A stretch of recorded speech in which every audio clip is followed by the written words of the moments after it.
Okay, we've got some Chris Froome classic footage here. This is some mutant, super physiological levels of cycling ability here. This is Chris Froome, who is undoubtedly the greatest Grand Tour rider of his generation from 2012 up until today. Will Chris Froome ever get back to this level of form? He's got a flat tyre here. Kiyowski. Now, this isn't happening now in 2021, isn't it? If you get a flat tyre, your teammate can't just pull out a power drill, pull his disc brake wheel out and give it to you, can he? Unless you're on Team Ineos and using rim brakes.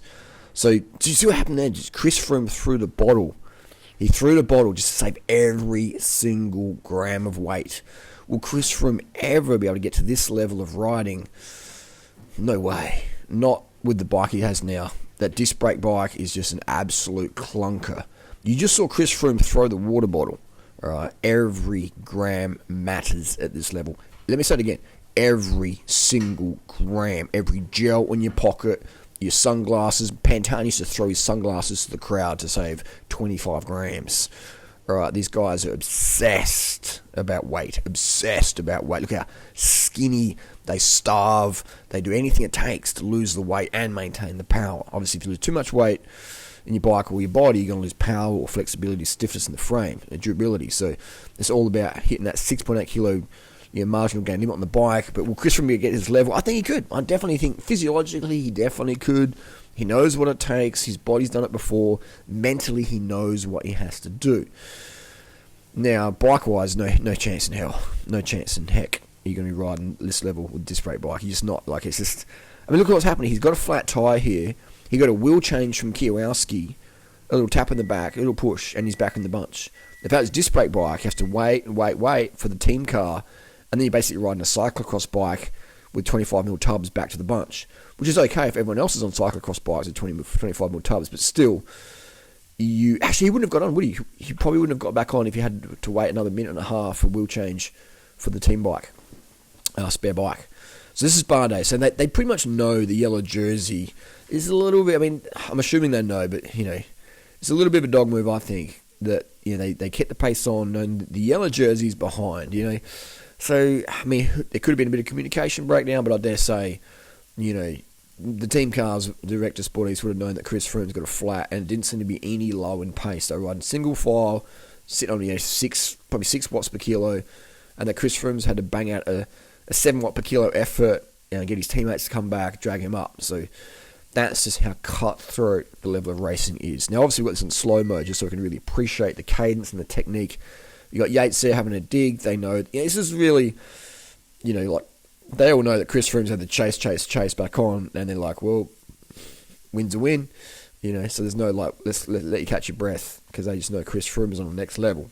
So any chance they can get to tap him down, the riders are taking pretty much that chance. So, and here we have looks like Dan Martin, the can have a crack as well, but Chris Froome's just catching his breath, getting his metabolic fatigue metabolites out of his system, just letting them participate out of there, let him leach out of the legs, and look at that. He runs really low seat height, doesn't he? And then we have, is that Roglic having a go?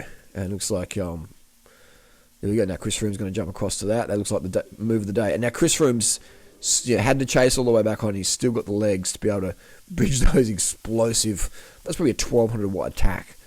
And Chris Froome's had to let that go for a little bit and then jump on. Like, that's some supreme, super physiological physiology there. Fantastic.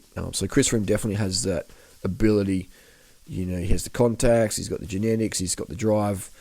Can he do it with his injuries? I think he can, for sure. But again, the bike, man, is just, those bikes are such clunkers, man. They are absolute clunkers. The Factor disc brake bike, absolute rubbish to ride. It's a gravel bike. The latest Tarmac SL7 is an absolute rubbish to ride. It's a Gramac.